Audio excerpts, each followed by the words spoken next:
اللہ تعالیٰ کا لاکھ لاکھ شکر ہے، اس نے ہمیں انسان بنایا، جانور نہیں۔ اگر وہ ہمیں کوئی کتا یا بلی یا گدھا بنا دیتا تو ہم کیا کر سکتے تھے؟ کچھ بھی تو نہیں۔ اس کا احسان کہ اس نے ہمیں مسلمان بنایا، ہمیں فضیلت عطا کی، بے شمار احسانات سے نوازا۔ اس کے سارے انعامات اور احسانات میں اللہ تعالیٰ کی پہچان ہے، زندگی گزارنے کے اس سلیقے کو جاننا ہے جو اس نے ہمارے لیے بھیجا۔ لیکن افسوس یہ کہ بعض اوقات ہم اس طریقے، اس علم، اس سلیقے سے ناواقف ہونے کی بنا پر بہت سی مشکلات کا شکار ہوتے ہیں۔ اور آج کے دور میں انسان جتنی مادی ترقی کرتا چلا جا رہا ہے، اتنا ہی طرح طرح کے مسائل میں گھرتا چلا جا رہا ہے، طرح طرح کی پریشانیوں میں مبتلا ہے۔ آج کے دور میں انسان کو پیش آنے والی پریشانیاں یا بیماریوں میں سے ایک اہم ترین بیماری، جسے آپ ایک روحانی بیماری کہہ سکتے ہیں، وہ ہے ڈپریشن۔ آج ہر دوسرا شخص ڈپریشن کی بات کرتا سنائی دیتا ہے۔ سوال یہ پیدا ہوتا ہے کہ ڈپریشن کیوں پیدا ہوتا ہے؟ ڈپریشن کیا چیز ہے؟ اس کی علامات کیا ہے اور اس کا علاج کیا ہے؟ ڈپریشن، جس سے آپ اردو میں مایوسی، غمزدگی، افسردگی اور پست حوصلہ ہونا کہہ سکتے ہیں، دنیا سے دل اچاٹ ہونا، دنیا کی ایکٹیویٹیز میں پوری طرح پارٹیسپیٹ نہ کر سکنا، یہ ایسی کیفیات ہیں جن کا تجربہ آج کا ہر انسان کم یا زیادہ کرتا ہے۔ ہر انسان کے اوپر کسی نہ کسی درجے کی مایوسی کی کیفیت آتی ہے، غم بھی آتا ہے، ایک اداسی کی کیفیت بھی ہر انسان پر آتی ہے۔ لیکن ایک نارمل انسان اور ایک بیمار انسان میں فرق یہ ہوتا ہے کہ ایک نارمل انسان پر ایسی کیفیات آتی ہیں اور گزر جاتی ہیں، اور وہ بہت جلد ان کا مقابلہ کر لیتا ہے۔ لیکن جب انسان ایسی کیفیات کا مقابلہ نہ کر پائے، ایسی کیفیات انسان پر حاوی ہونے لگے، تو پھر انسان کو سمجھ لینا چاہیے کہ وہ ڈپریشن کے مرض میں مبتلا ہے۔ یہ مرض دنیا کے تمام ممالک میں پایا جاتا ہے، لیکن خاص طور پر ان ممالک میں زیادہ ہے جہاں لوگوں کو اللہ تعالیٰ کی پہچان نہیں، یا اللہ تعالیٰ سے ان کا تعلق نہیں، یا روحانیت سے دور ہیں۔ لیکن ہم مسلمان، ہم تو اللہ پر ایمان بھی رکھتے ہیں، آخرت کو بھی مانتے ہیں، قرآن بھی پڑھتے ہیں، لیکن اس کے باوجود ایسی کیفیات کیوں ہوتی ہیں اور ان کے اسباب کیا ہیں؟ تو سب سے پہلے تو ہمیں ڈپریشن کا سبب معلوم ہونا چاہیے۔ یاد رکھیے کہ ڈپریشن اچانک نہیں پیدا ہوتا، اس کے اسباب بہت گہرے ہوتے ہیں۔ کچھ تو موروثی ہوتے ہیں، یعنی والدین کی طرف سے جیسے اور بیماریاں انسان کو ملتی ہیں، اسی طرح ڈپریشن کا مرض بھی بسا اوقات وراثت میں انسان کو منتقل ہو جاتا ہے۔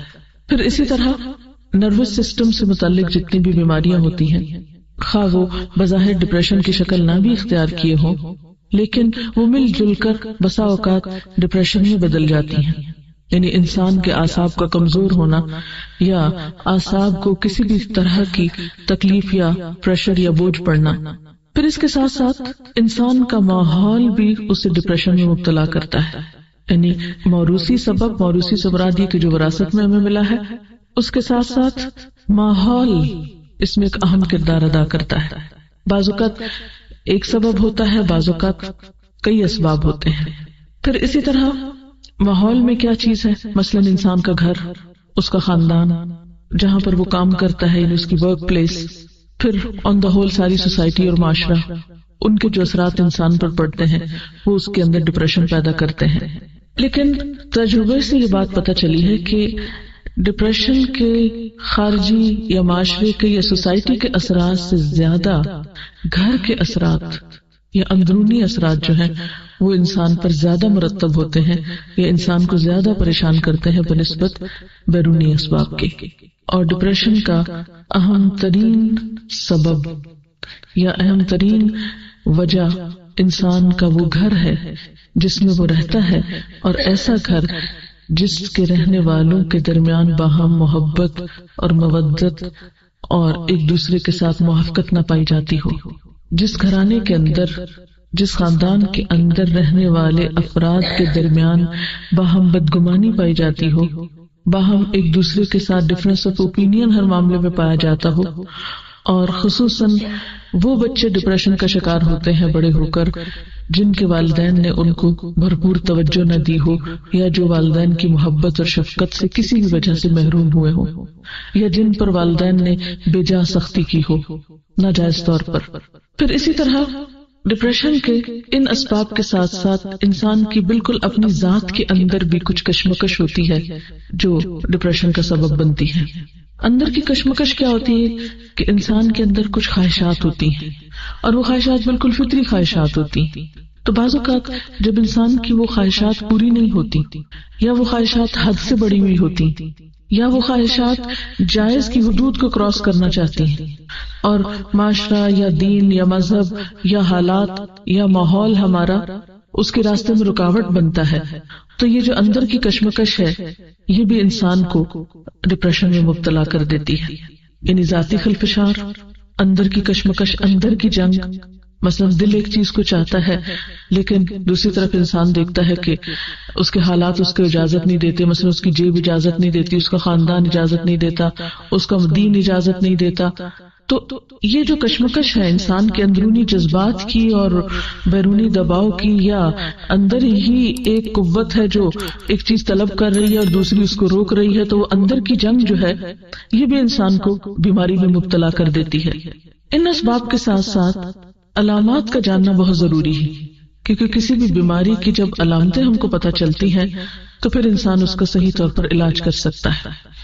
ان علامات میں پہلی علامت ہے تنگ دلی کا احساس، دل کی گھٹن، اندر کی گھبراہٹ، پھر اطمینان کا نہ ہونا، سکون کا نہ ہونا، بلا وجہ بے چینی کا احساس بغیر کسی ظاہری سبب کے۔ بعض اوقات تو انسان بے چین ہوتا ہے، غمگین ہوتا ہے، اداس ہوتا ہے، اس کی کوئی وجہ ہوتی ہے۔ مثلا آپ کو پتہ چلتا ہے خدا نخواستہ کوئی عزیز دوست رشتہ دار فوت ہو گیا، کوئی نقصان ہو گیا، کوئی مال کا نقصان ہو گیا، کوئی اور کسی چیز کا نقصان ہو گیا، تو ایسے نقصان انسان کو غم میں یا دکھ یا تکلیف میں مبتلا کرتے ہیں۔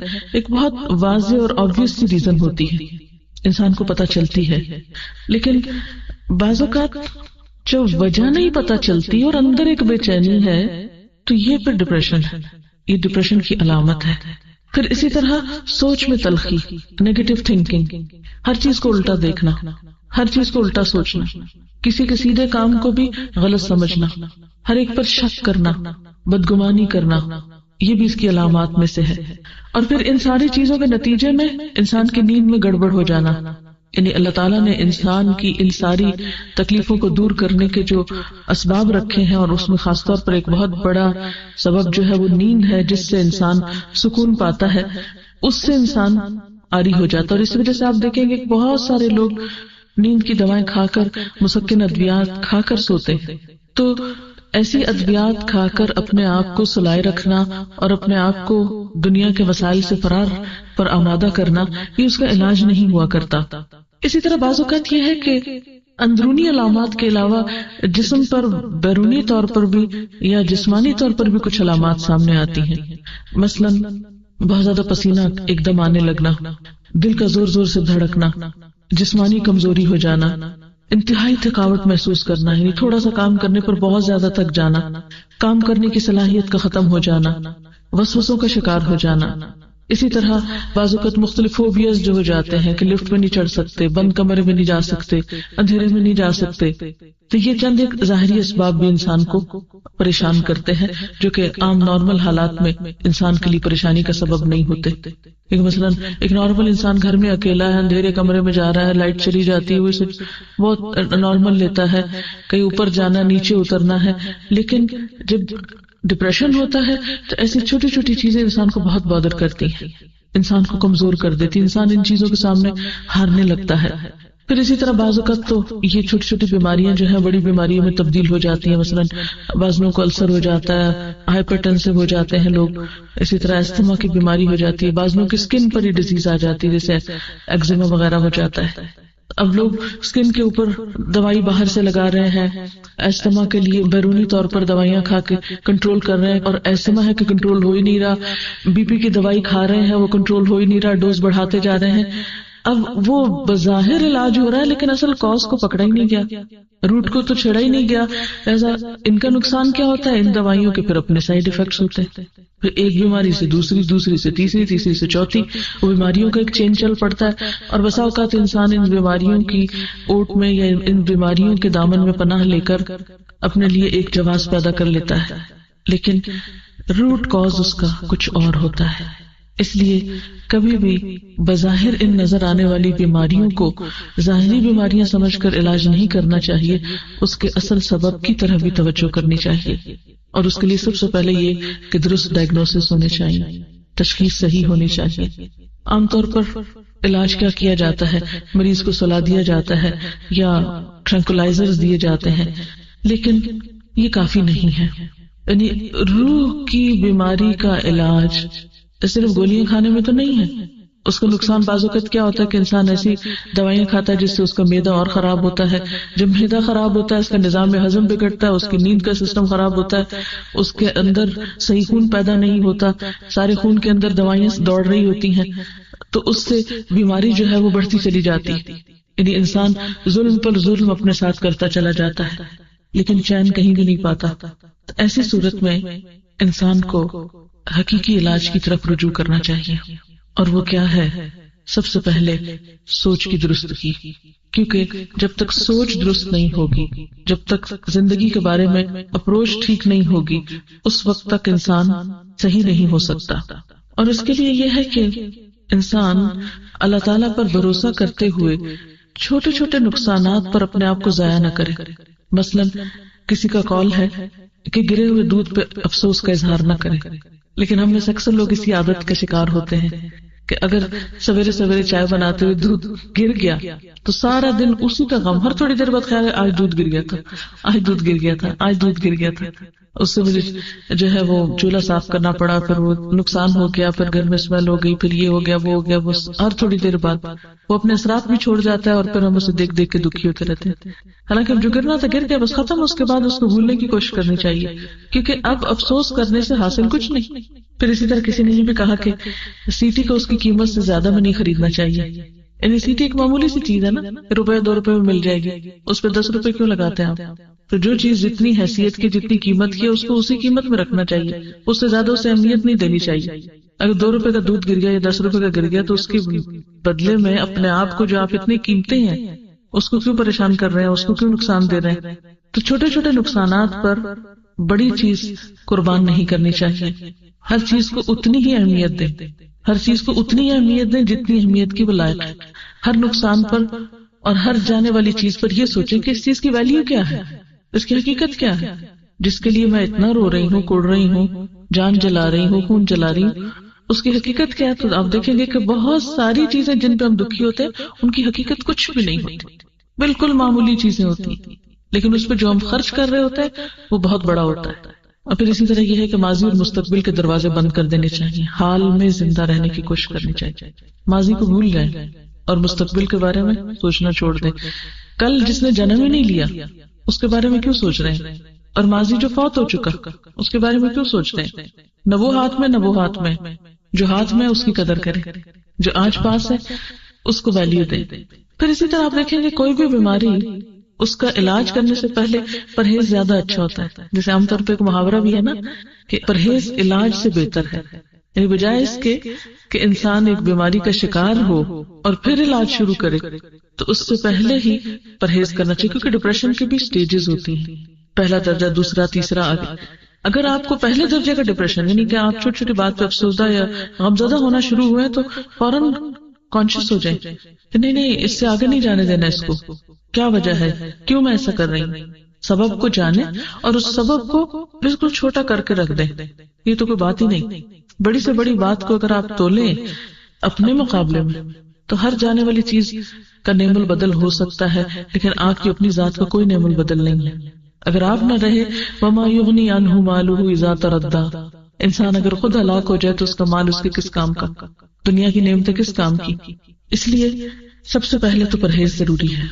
یعنی جہاں اپنے اندر ایسے جراثیم دیکھیں، جہاں اپنے اندر ایسی کوئی کیفیت دیکھیں تو فوراً یہ سوچیں کہ وجہ کیا ہے اور اس کو یہیں ختم کرنا، اس سے آگے نہیں جانا. اور اس کے لیے سب سے پہلی چیز یہ کہ ہمیں اپنے آپ کو اینالائز کر کے یہ دیکھنا چاہیے کہ مجھے کس چیز سے ڈر لگتا ہے، کیونکہ ڈپریشن کے اسباب میں ڈر بھی ہوتا ہے، خوف بھی. کس چیز کا ڈر ہے مجھے، کس چیز کا غم ہے؟ تو آپ دیکھیں گے کہ بہت سے لوگوں کو ڈپریشن اس وجہ سے ہوتا ہے کہ وہ انجانے اور غیر معلوم قسم کے تفکرات میں گھرے ہوئے ہوتے ہیں. جیسے ابھی میں نے کہا نا کہ ماضی اور مستقبل کے دروازے دونوں بند کر دیں، صرف حال کا دروازہ کھلا رہنے دیں.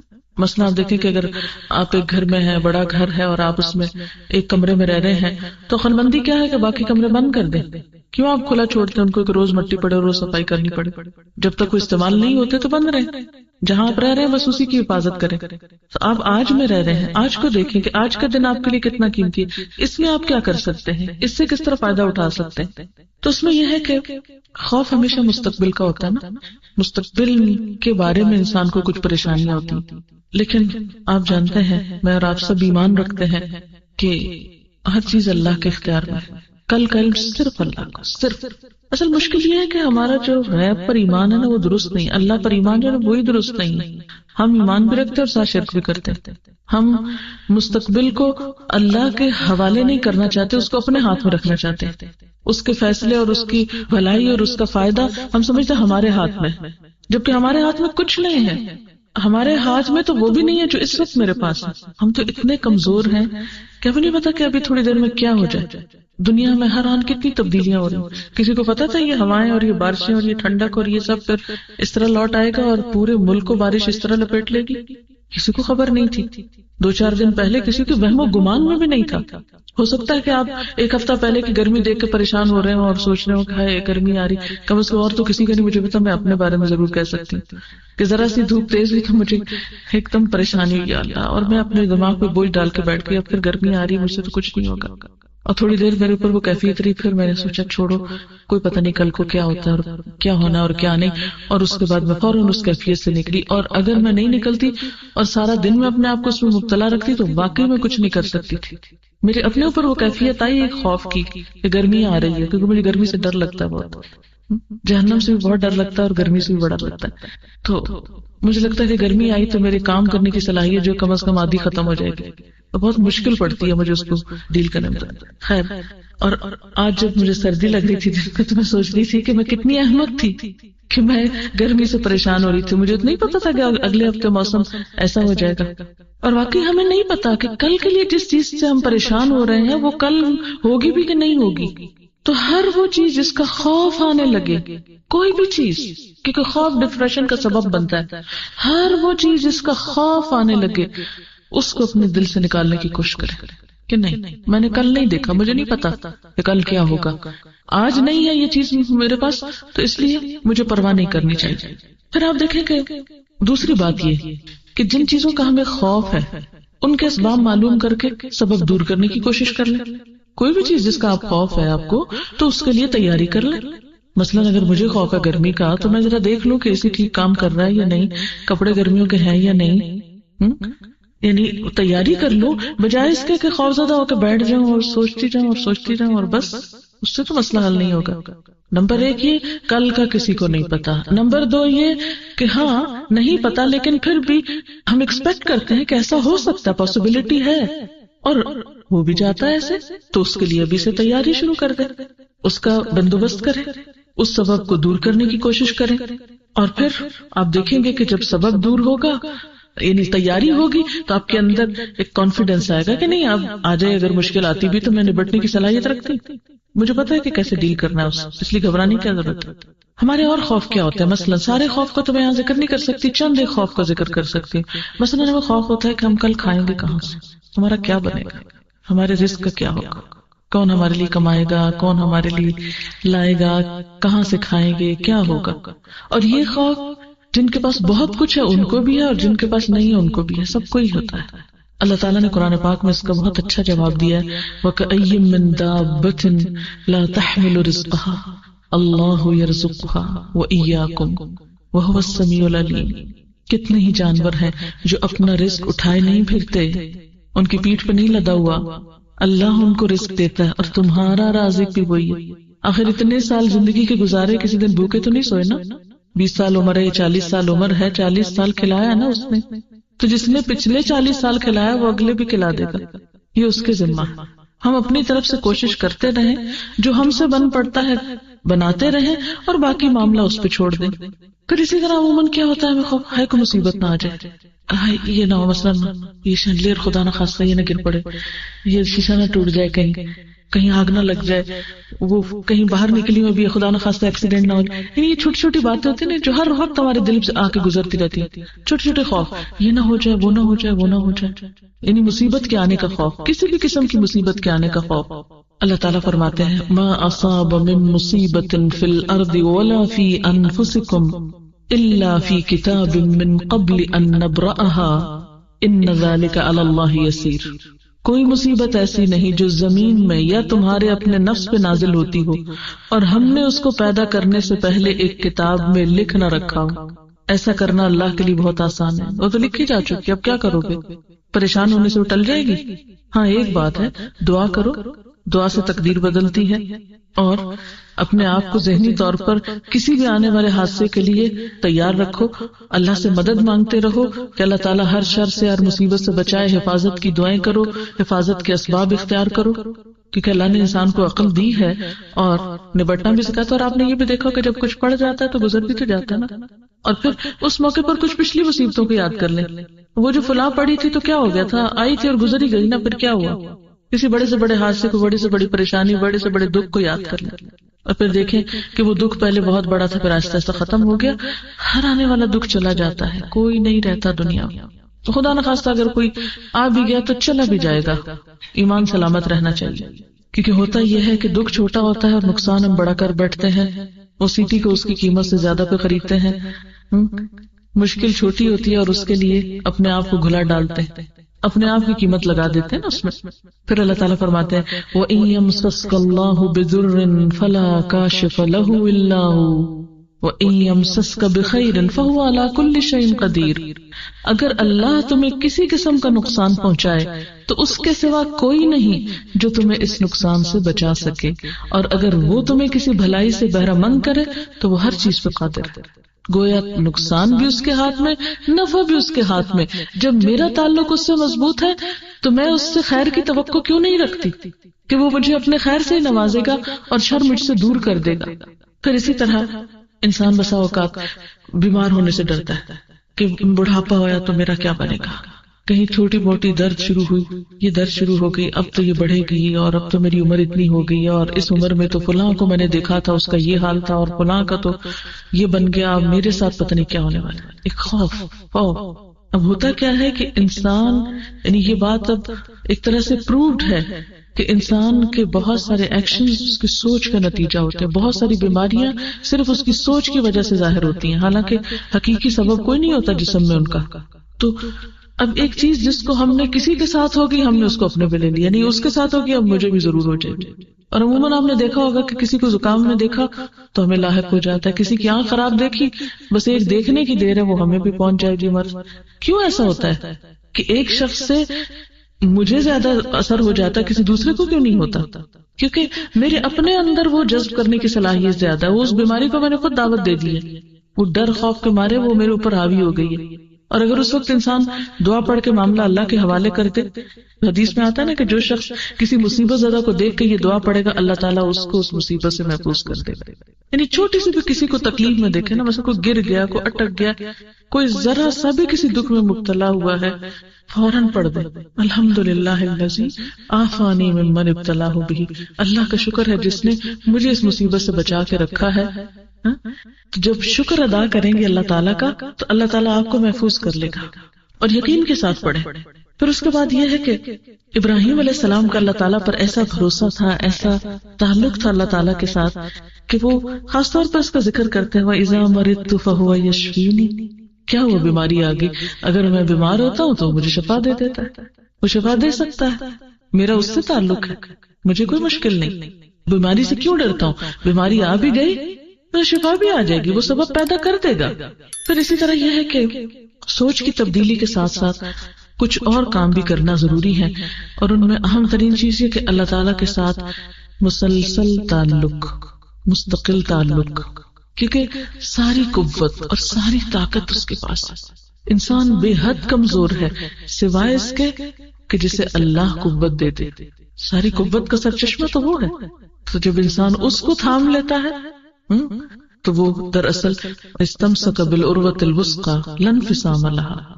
اللہ پر بھروسہ اور اللہ کو تھامنا اور اس سے تعلق ایسا ہے جیسے کسی مضبوط کڑے کو پکڑ لینا جس میں ٹوٹنا نہیں ہے.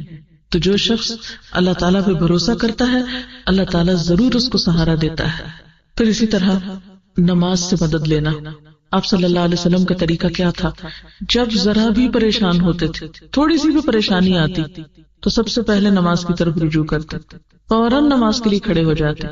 آپ کی ذاتی زندگی میں مشکلات آئی یا دین کو پھیلانے کے لیے کوئی مشکل پیش آئی تو فوراً آپ نے نماز سے مدد لی. ہمارا حال یہ تھا کہ ہم ڈپریشن میں بیٹھے رہتے ہیں، فرض نماز بھی چھوڑ دیتے ہیں. کیا کریں، غم ہے، دل ہی نہیں چاہتا. نہیں بھی دل چاہتا تو اپنے آپ کو پش کر کے کھینچ تان کے نماز کے لیے کھڑے ہو جائیں. اور اگر آپ واقعی قرآن کا کچھ حصہ آپ کو یاد ہے اور ذرا سی لمبی نماز پڑھ لیں تو پھر آپ دیکھیں گے کہ نماز کے ختم ہونے تک آپ کا ڈپریشن بھی دور ہو جائے گا. آپ اس کیفیت سے بھی باہر آ جائیں گے، کیونکہ یہ اللہ کے رسول صلی اللہ علیہ وسلم کا آزمودہ نسخہ ہے، مجرب. آپ صلی اللہ علیہ وسلم یہ فرمایا کرتے تھے کہ میری آنکھوں کی ٹھنڈک نماز میں ہے. آج ہماری آنکھوں کی ٹھنڈک نماز میں کیوں نہیں؟ ہم تو مصیبت کے مارے بوجھ سمجھ کے اس کو اٹھا پھینکتے ہیں. بس ٹائم آیا اور پورا کیا اور ختم. انجوائے نہیں کرتے نماز. بعض لوگوں کو نماز سے گھبراہٹ شروع ہو جاتی ہے، وہ اتنی دیر خاموش نہیں رہ سکتے شاید، یعنی حالانکہ وہی وقت ہم بیٹھ کے بھی گزار دیتے ہیں. اچھا، اس کی ایک بڑی وجہ یہ کہ ہمیں قرآن زیادہ زبانی یاد نہیں ہوتا تو ہر وہ قل واللہ پڑھ کے بور ہو جاتے ہیں. اگر تھوڑی سی کوشش کر کے ایک ایک آیت سیکھنا شروع کر دیں اور قرآن پاک کی ایسی صورتیں جن کے پڑھنے کی بہت فضیلت ہے، مثلا سورۃ الکہف ہے، سورۃ البقرہ کی اول آخر آیات ہیں، سورۃ یاسین ہے، سورۃ الملک ہے، اگر ان کو آپ پڑھنا شروع کر دیں یعنی یاد کرنا شروع کر دیں، ایک ایک آیت، دو دو لفظ، تین تین لفظ، اور آپ دیکھیں کہ کچھ مشکل نہیں. ایک تو ذہن مصروف ہوگا، دوسرے اس کلام کی برکت ہوگی، تیسری نماز بہت اچھی ہو جائے گی.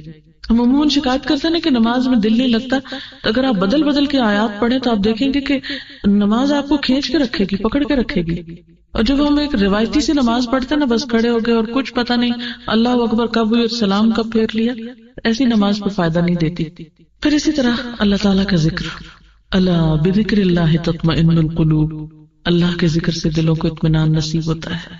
اکیلے بھی ذکر، چلتے پھرتے اللہ کا ذکر، اور اس کے علاوہ کچھ لوگوں کے ساتھ بیٹھ کے اللہ کا ذکر. تنہائی میں بھی اللہ کو یاد کرنا اور بندوں کے بیچ میں بیٹھ کے. عموماً ہم جب لوگوں سے ملاقات کرتے ہیں تو اس میں ہم اللہ تعالیٰ کا نام لینا نہیں پسند کرتے یا اللہ کی بات کرنا نہیں پسند کرتے. ہم دنیا بھر کی باتیں کریں گے، زیور کپڑے کی باتیں کریں گے، ادھر ادھر کی باتیں کریں گے، لیکن اللہ کی بات نہیں بیٹھ کے کریں گے اکٹھے. اور پھر اسی طرح جس طرح کی ذکر کی مجلس میں آپ اس وقت بیٹھے ہیں اور آپ میں سے ہر ایک محسوس کر سکتا ہے کہ اس وقت ہمارے دل کی حالت اچھی ہے بنسبت اس کے کہ ہم تنہائی میں کہیں بیٹھے سوچ رہے ہوتے، کیونکہ اللہ کا ذکر ہو رہا ہے نا، یا دین کی بات ہو رہی ہے. ایسی مجلسوں میں حاضر ہونا ایک بہترین علاج. اللہ تعالیٰ فرماتے ہیں وَنُنَزِّلُ مِنَ الْقُرْآنِ مَا هُوَ شِفَاءٌ وَرَحْمَةٌ، کہ ہم قرآن میں سے وہ چیزیں اتارتے ہیں جو شفا بھی ہے اور رحمت بھی ہے. قرآن پاک کے لیے ہدن و بشرا کا لفظ آتا ہے، ہدایت اور خوشخبری ہے، یعنی دلوں کی خوشی کا سامان ہے اس کتاب میں. اور اکیلے تلاوت بھی فائدہ دیتی ہے اور کسی مجلس میں محفل میں بیٹھ کے سب کے ساتھ قرآن پڑھنا بھی فائدہ دیتا ہے. ذکر کے بارے میں یہ بھی آتا ہے کہ جب بھی کچھ لوگ اللہ کو یاد کرنے کے لیے اکٹھے ہوتے ہیں تو فرشتے ان کو گھیر لیتے ہیں، رحمت ان پہ چھا جاتی ہے، ان پہ سکون اور اطمینان نازل ہوتا ہے، اور اللہ تعالیٰ انہیں اپنی مجلس میں یاد کرتے ہیں. تو جس مجلس کے اوپر رحمت چھا جائے، جس مجلس پہ فرشتے پر بچھائیں یعنی اپنے پروں سے ڈھانپ لیں، اور جس مجلس کے لیے وعدہ ہے کہ اس میں بیٹھنے والوں پہ سکون نازل ہوتا ہے، لیکن شیطان ہمیں ایسی مجلسوں کو سے بھگا کے رکھتا نہیں وہاں نہیں جانا، ابھی بڑے مصروف ہو تم، بہت کام ہے، وہاں جاؤ گے تو یہ کام کیسے ہوگا، وہ کام کیسے ہوگا. تو جب ہم ایسی مجلسوں اور محفلوں سے دور رہتے ہیں، دین کے سیکھنے سکھانے کی مجلسوں سے، تو اس سے بھی ہمارے دلوں میں وحشت ہوتی. تو بطور علاج ایسی جگہوں پر شریک ہونا چاہیے، یعنی علاج کے نقطہ نظر سے. پھر اسی طرح دعا جو ہے ان مشکلات میں بھی فائدہ دیتی ہے جو اتر چکی ہیں، اور ان میں بھی فائدہ دیتی ہے جو ابھی نہیں اتری. یعنی حدیث کا مفہوم یہ ہے کہ دعا ان مصیبتوں اور بلاؤں میں بھی فائدہ مند ہے جو آ چکی ہیں انسان پہ، اور ان میں بھی فائدہ مند ہے جو ابھی آئی نہیں. ان کو پیچھے ہی روک رکھتی. اس لیے دعا بہت مؤثر علاج ہے.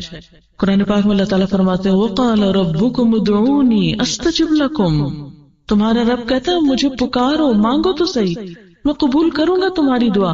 لیکن شیطان عموماً ہم کو بہکاتا ہے کہ نہیں تم تو اتنے گناہگار ہو، تمہاری نہیں سنی جائے گی. وہ کوئی اور ہی لوگ ہوتے ہیں جن کی دعائیں سنی جاتی.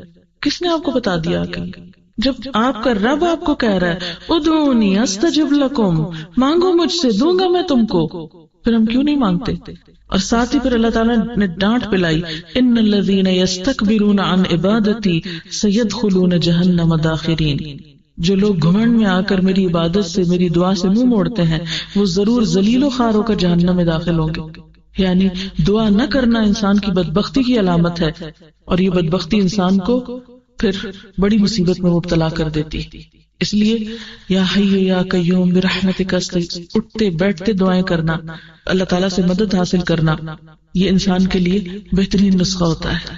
اسی طرح بلند آواز سے قرآن پاک کی تلاوت، یعنی ایک ہوتا ہے نا انگلی پھیرتے رہتے ہیں خاموشی سے، یہ نہیں تلاوت کہلاتی. تلاوت کیا ہے؟ اونچی آواز سے بولے. اور اونچی آواز سے کیا ہوتا ہے؟ کیونکہ عربی زبان میں اور خاص طور پہ قرآن پاک میں ہمارے جو سارا ووکل سسٹم ہے وہ سارا استعمال ہوتا ہے. ہماری زبان کے کنارے، سائڈز، ہمارے ہونٹ، ہمارا حلق، ہمارے سینے تک، دل تک اس کے اثرات آتے ہیں. یعنی عربی زبان میں جو حروف ہیں ہر حرف کے منہ سے نکالنے کی جگہ الگ ہے. جب ہم صحیح طور پر تلاوت کرتے ہیں صحیح انداز میں، جیسے حق کا تلاوت ہی جس کو کہتے ہیں، تو اس سے وہ سارے تار ہلتے ہیں، ہمارے مختلف پوائنٹس پہ جا کے ٹچ کرتی ہے وہ تلاوت، اور اس کے ذریعے وہ ڈپریشن جو ہے وہ ختم ہونے لگتا ہے. تو بطور خاص کبھی غم کا دورہ پڑنے ہی لگے، ابتدائی سمپٹمز میں فوراً سب کام چھوڑ دیجئے، قرآن کھول کے لاؤڈلی پڑھنا شروع کر دیجئے. آپ دیکھیں گے اگر آپ 15 منٹ صرف لاؤڈلی قرآن پڑھیں گے آپ اس کیفیت سے باہر ہوں گے. یعنی بہترین علاج ہے، کیونکہ وَنُنَزِّلُ مِنَ الْقُرْآنِ مَا هُوَ شِفَاءٌ وَرَحْمَةٌ، لیکن رحمت للمومنین، یہ ماننے والوں کے لیے، یقین کرنے والوں کے لیے تو یہ فائدہ مند ہے. اور اگر ہمارے اس وقت یقین ہی شیکی ہو جائے تو پھر نہیں فائدہ دیتا. پھر اسی طرح اللہ کا تقویٰ، اللہ سے ڈرتے رہنا، پھر نیکی کے کاموں میں دلچسپی رکھنا، یعنی نیک کاموں میں آگے بڑھنا، نیکی کے مواقع کو ضائع نہ کرنا. اور اس میں کیا ہے، ایک چھوٹی سی نیکی کیا بتائی، تمہارا اپنے بھائی کو دیکھ کے مسکرا دینا بھی صدقہ ہے. اب مسکرانے پہ کیا خرچ آتا ہے ہمارا، لیکن اللہ تعالیٰ نے اس کو بھی ہمارے لیے صدقہ شمار کیا. اور قرآن پاک میں اللہ تعالیٰ کا وعدہ ہے من عمل صالحا من ذکر او انثى وهو مؤمن فلنحيينه حياة طیبہ ولنجزینہم اجرہم باحسن ما كانوا يعملون. جو شخص بھی نیک عمل کرتا ہے، خواہ وہ مرد ہو یا عورت، بشرطے کہ مومن ہو، اسے ہم دنیا میں پاکیزہ زندگی، عمدہ زندگی بسر کرائیں گے. اچھا یہ بات میں کس لیے آپ کو بتا رہی ہوں؟ اس لیے کہ آپ کے دل کے اندر وہ خاص خوشی اور خاص سکون آ جائے جس سے عام طور پر دنیا کے لوگ محروم رہتے ہیں. مادہ پرستی کا شکار لوگ اس خوشی سے محروم رہتے ہیں. کبھی آپ ٹینشن کا شکار ہوئے، ذہنی تناؤ کا ہوئے؟ یہ آج کے دور کا ایک بہت بڑا مرض ہے، بہت بڑا مرض ہے، کھا رہا ہے انسانوں کو اور ان کی صلاحیتوں کو. اللہ تعالیٰ نے ہر مرض کے لیے دوا پیدا کی، ہر مرض کی دوا ہے. سٹریس مینجمنٹ آج کے دور میں ایک سائنس بن چکی اور مختلف طریقوں سے، ہیلوں بہانوں سے لوگ علاج کر رہے ہیں. تو آئیے دیکھتے ہیں کہ ہمارا دین اس کے بارے میں ہمیں کیا حل دیتا ہے. یہاں میں مولانا وحید الدین صاحب کی ایک تحریر پڑھوں گی اور اس کے ساتھ ساتھ کچھ کمنٹ کروں گی. زندگی میں بار بار مسائل اور مصائب آتے ہیں، زندگی میں بار بار مسائل اور مصائب آتے ہیں، یعنی مصیبتیں آتی ہیں. ایسا ہر مرد اور عورت کے ساتھ پیش آتا ہے، یعنی کوئی ایک غیر معمولی چیز نہیں، سب کے ساتھ ہوتا ہے. ان مسائل اور ان مشکلات سے کس طرح کامیابی کے ساتھ نپٹا جائے، مقابلہ کیسے کیا جائے، اس کا جواب قرآن کی سورت نمبر 2 کی ایک آیت میں ملتا ہے. اس کا ترجمہ یہ ہے، اور ہم ضرور تم کو آزمائیں گے کچھ ڈر اور بھوک سے، اور مالوں اور جانوں اور پھلوں کی کمی سے، اور ثابت قدم رہنے والوں کو خوشخبری دے دو جن کا حال یہ ہے کہ جب ان کو کوئی مصیبت پہنچتی ہے تو وہ کہتے ہیں ہم اللہ کے لیے ہیں اور ہم اسی کی طرف لوٹنے والے ہیں. انا للہ و انا الیہ راجعون. مسائل اور مصائب کے وقت کوئی شخص ذہنی تناؤ کا شکار کیوں ہوتا ہے، یعنی ٹینشن ہوتی کیوں؟ مصیبت کے آنے پر انسان کیوں ٹینس ہوتا ہے؟ اس کا سبب یہ ہے کہ وہ اس کو ایک ایسی چیز سمجھتا ہے جس کو نہیں ہونا چاہیے. وہ کہتا ہے کہ یہ ہونی ہی نہیں چاہیے تھی.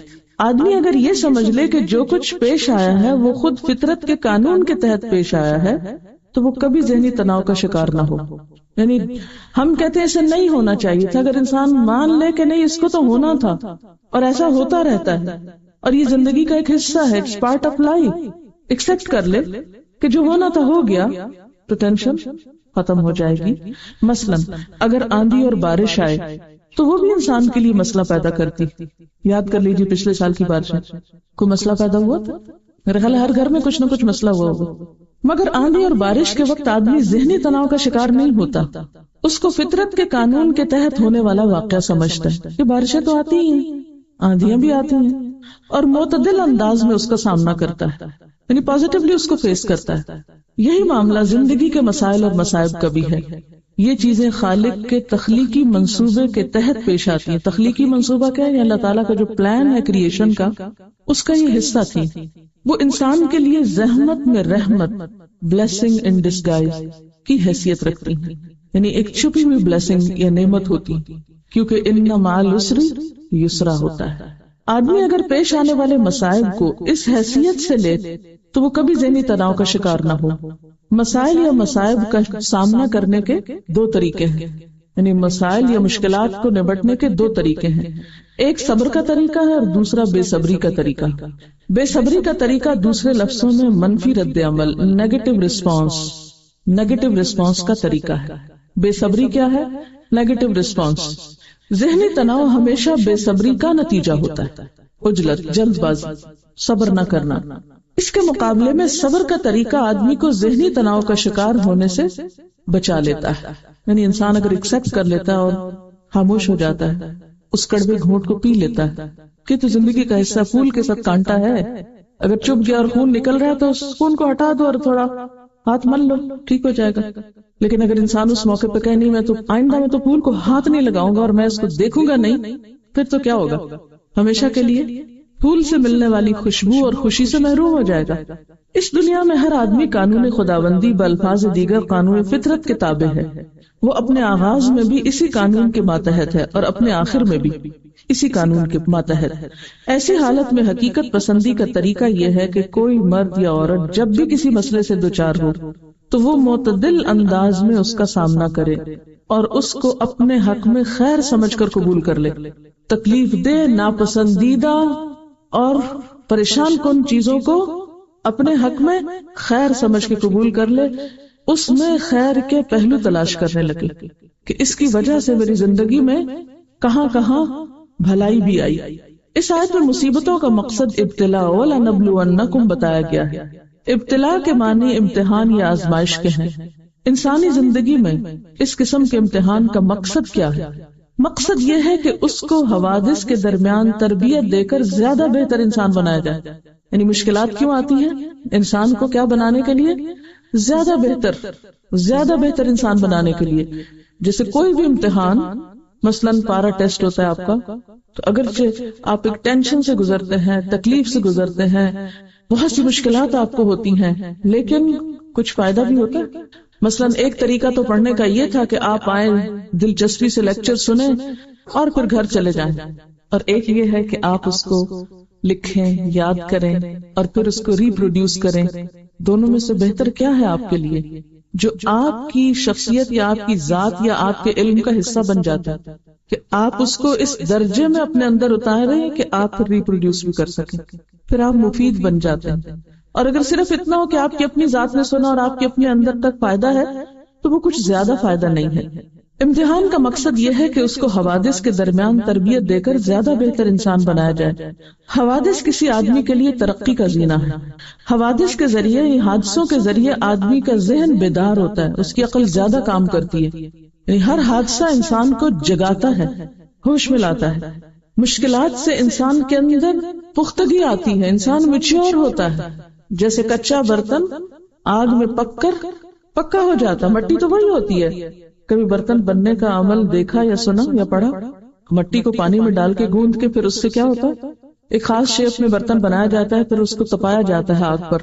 مجھے ایک کارخانہ ایسا دیکھنے کا اتفاق ہوا تھا جس میں 12 گھنٹے تک برتنوں کو بھٹی میں رکھا جاتا ہے، مسلسل وہ ہیٹ میں ہوتے ہیں، اور پھر وہ ایسے پکے ہو جاتے ہیں کہ چھوٹا موٹا گرنے سے، ٹھوکر لگنے سے، آپس میں ٹکرانے سے ٹوٹتے نہیں۔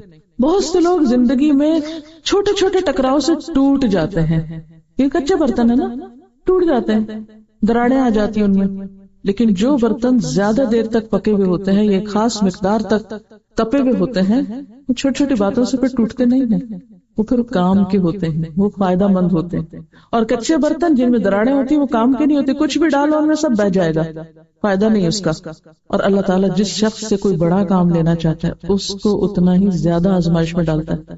مثلاً ایک حدیث میں آتا ہے کہ انبیاء علیہ السلام کے لیے سب سے زیادہ آزمائش ہوتی ہے، آزمائے جانے والے لوگوں میں سب سے زیادہ انبیاء آزمائے جاتے ہیں، پھر جو ان کے قریب تر ہوتے ہیں، ان کے قریب ہوتے ہیں، یعنی جو جتنا درجے میں ان کے قریب ہوگا اس پر آزمائش بھی اتنی ہی سخت ہوتی۔ اس سخت آزمائش سے گزر کر جب میچور ہوتے ہیں تو پھر ہی وہ بڑے کام کرنے کے قابل ہوتے ہیں۔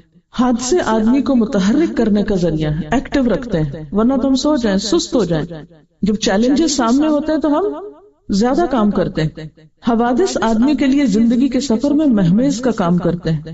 حوادث کے بغیر آدمی نامکمل ہے، ٹھوکریں کھائے بغیر آدمی نامکمل ہے۔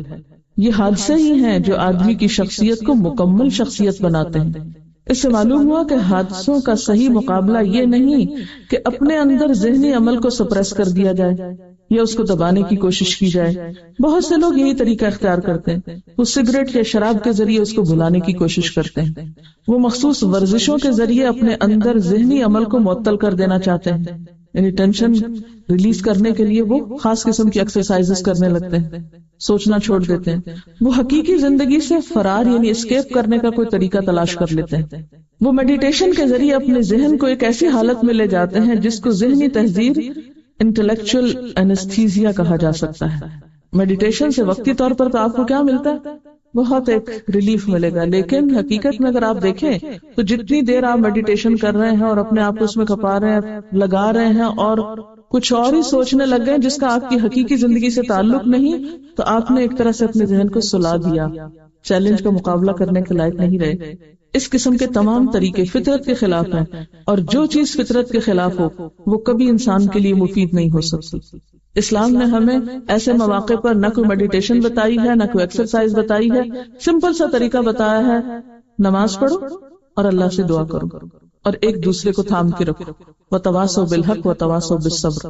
اصل بات یہی ہے کہ ناپسندیدہ اور ناگوار حالات میں اپنے آپ کو اپنے مقصد کے ساتھ اگر انسان جوڑ کے رکھتا ہے تو اللہ تعالیٰ ضائع ہونے سے بچاتا ہے۔ قرآن پاک کی ایک آیت مجھے ہمیشہ بہت بہت میرے دل کے اندر ایک ایمان کی کیفیت جگا دیتی ہے، اللہ ضرور مدد کرے گا اس کی جو اللہ کی مدد کرتا ہے۔ اور اللہ تو ہماری مدد کا محتاج نہیں، لیکن اللہ کے دین کی محبت، اللہ کی اطاعت میں چھوٹی سی کوشش بھی اگر کوئی انسان کرتا ہے تو اللہ اس کو ضائع نہیں کرے گا۔ جیسے نبی صلی اللہ علیہ وسلم پر جب پہلی وحی نازل ہوئی اور آپ بہت گھبرائے ہوئے تھے، گھر تشریف لائے تو خدیجہ نے کیا کہا تھا؟ واللہ لا یخزیک اللہ ابدا، اللہ کی قسم اللہ آپ کو ہرگز رسوا نہ کرے گا۔ انک لتحمل الکل وتکسب المعدوم وتقر الضیف، کیونکہ آپ دوسروں کا بوجھ اٹھاتے ہیں، آپ جن کے پاس کچھ نہیں، معدوم یعنی جن کے پاس کچھ کھانے کو نہیں، کوئی ضروریات زندگی نہیں، ان کے لیے اپنی کمائی میں سے خرچ کرتے ہیں، کما کر دیتے ہیں ان کو، اور مہمانوں کی عزت کرتے ہیں، اللہ آپ کو رسوا نہیں کرے گا۔ تو بات یہ کہ جو اچھے اخلاق ہیں اور لوگوں کی برائیوں اور لوگوں کی زیادتیوں کے باوجود ان کو معاف کرتے رہنا، اگنور کرتے رہنا، اور سب کچھ واقعی اللہ کے لیے کرنا، صرف یہ نہیں کہوں گے اللہ کے لیے کرنا، واقعی اللہ کے لیے کرنا، تو اس کی جو تاثیر ہے وہ دنیا کی کسی چیز میں نہیں۔ اللہ تعالیٰ فرماتے ہیں نا قرآن پاک میں، لو انفقت ما فی الارض جميعا ما الفت بین قلوبہم، زمین بھر میں جو کچھ ہے سب کا سب بھی اگر تم خرچ کر ڈالتے ان پر تو ان کے دلوں میں وہ محبت نہیں جگا سکتے تھے۔ تو اللہ کا جو کلام ہے اور اللہ کے ساتھ جو واقعی بے غرضی کا تعلق ہے، بے غرضی کا تعلق یعنی اللہ کے دین کی خدمت میں یا کسی بھی انسان کے ساتھ کوئی بھلائی کرنے میں، یہ نہ دیکھو کہ کون ہے جس سے میں بھلائی کر رہا ہوں، کون ہے جس کے میں کام آ رہا ہوں؟ ہمیں اس سے نہیں غرض. جیسے ایک شخص نے کہا میں صدقہ کروں گا، رات کو کروں گا تاکہ ریاکاری نہ ہو، کسی کو پتہ ہی نہ چلے کہ میں نے دیا ہے، اتنا چھپا کر دوں گا. تو رات کو اس نے اندھیرے میں کسی کو صدقہ دیا، صبح پتا چلا اس کو کہ وہ تو کسی مالدار کو لگ گیا. بڑا اس کو افسوس ہوا کہ میرا صدقہ ضائع ہو گیا. اگلے دن اس نے کہا اچھا میں آج تو بہت سوچ سمجھ کے دوں گا، لیکن وہ کسی چور کے ہاتھ لگ گیا. تیسرے دن کسی بہت خراب عورت کے ہاتھ لگ گیا، پروسٹیچیوٹ کے ہاتھ لگ گیا. بڑا پریشان ہوا کہ کیا میرا صدقہ قبول کیوں نہیں ہو رہا؟ کبھی کہیں چلا جاتا کبھی کہیں. تو اسے بتائے گا کہ نہیں ضائع نہیں ہوا. مالدار شخص ہو سکتا ہے صدقہ لے کر صدقہ کرنے کا سوچے، چور چوری سے باز آ جائے، اور ایک خراب عورت جو ہے وہ گناہ سے باز آ جائے کہ غائبانہ طور پر کس طرح ان کی اللہ نے مدد کی.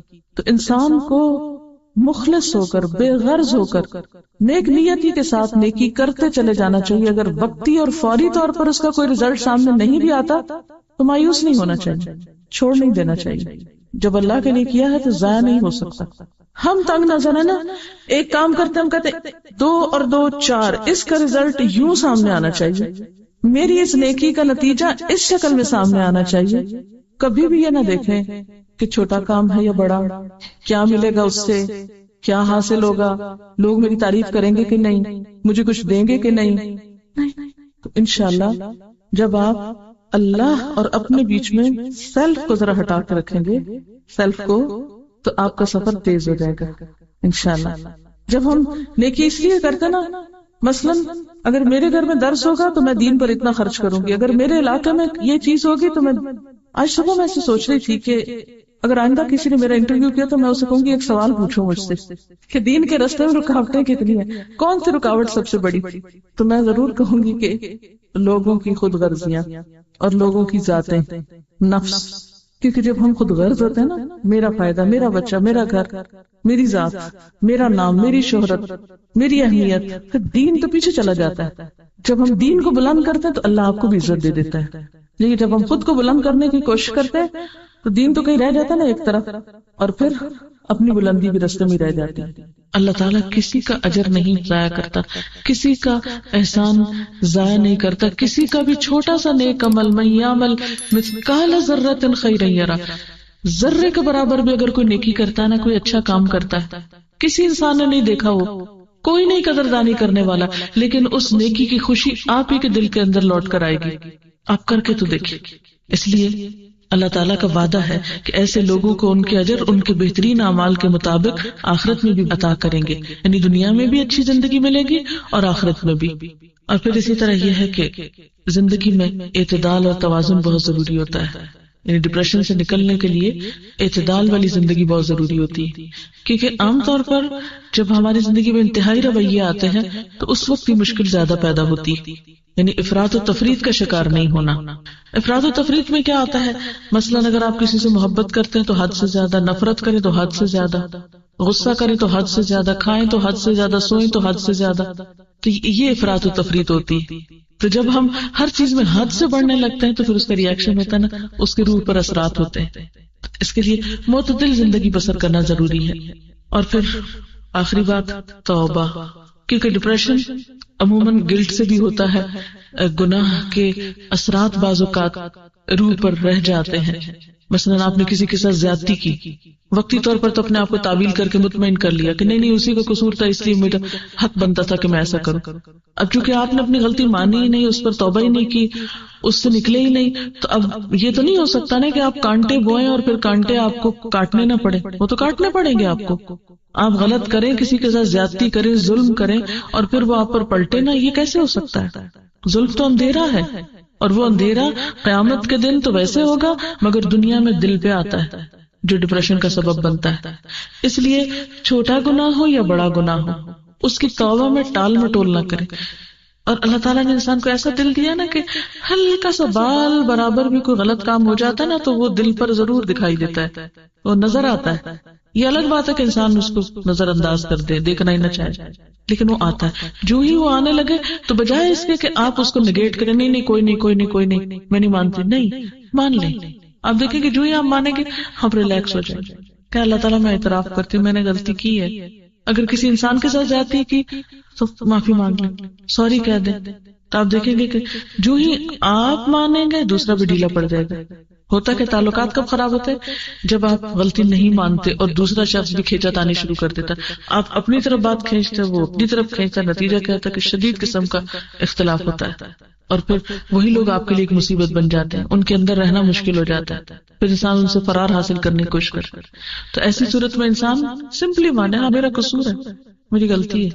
تو آپ دیکھیں گے کہ جو ہم اللہ کے سامنے اپنی غلطیوں کا اعتراف کر لیں گے، رو لیں گے، دعا کریں گے، تو آپ دیکھیں گے کہ آپ کا بوجھ اترنا شروع ہو جائے گا، اور اس کے لیے اللہ سبحانہ وتعالی بہت پیار سے اور بہت محبت سے ہم کو سمجھاتے ہیں، قل یا عبادی الذین اسرفوا علی انفسہم لا تقنطوا من رحمت اللہ ان اللہ یغفر الذنوب جميعا انہ هو الغفور الرحیم وَأَنِيبُوا إِلَىٰ رَبِّكُمْ وَأَسْلِمُوا لَهُ مِن قَبْلِ أَن يَأْتِيَكُمُ الْعَذَابُ ثُمَّ لَا تُنصَرُونَ وَاتَّبِعُوا أَحْسَنَ مَا أُنزِلَ إِلَيْكُم مِّن رَّبِّكُم مِّن قَبْلِ أَن يَأْتِيَكُمُ الْعَذَابُ بَغْتَةً وَأَنتُمْ لَا تَشْعُرُونَ۔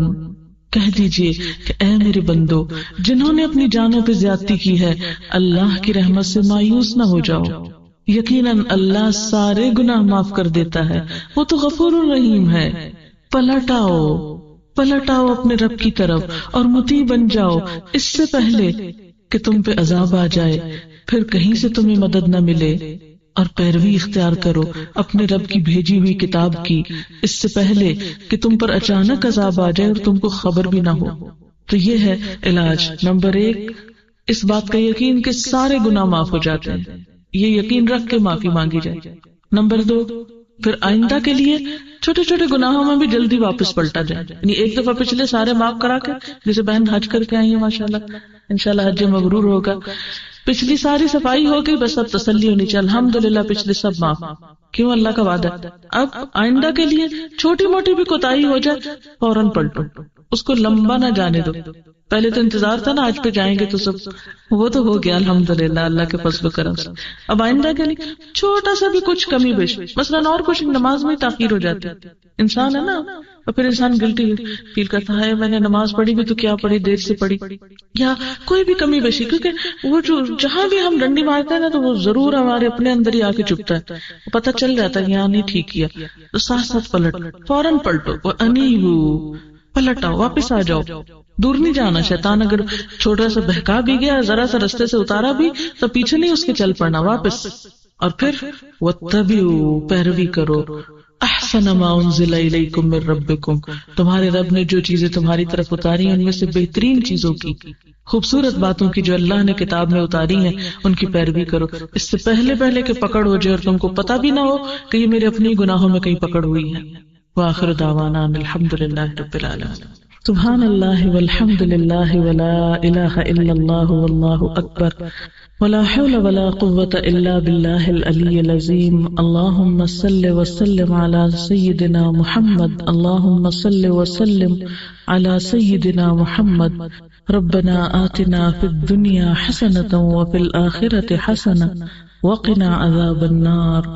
ربنا لا تزغ قلوبنا بعد إذ هديتنا وهب لنا من لدنك رحمة إنك أنت الوهاب۔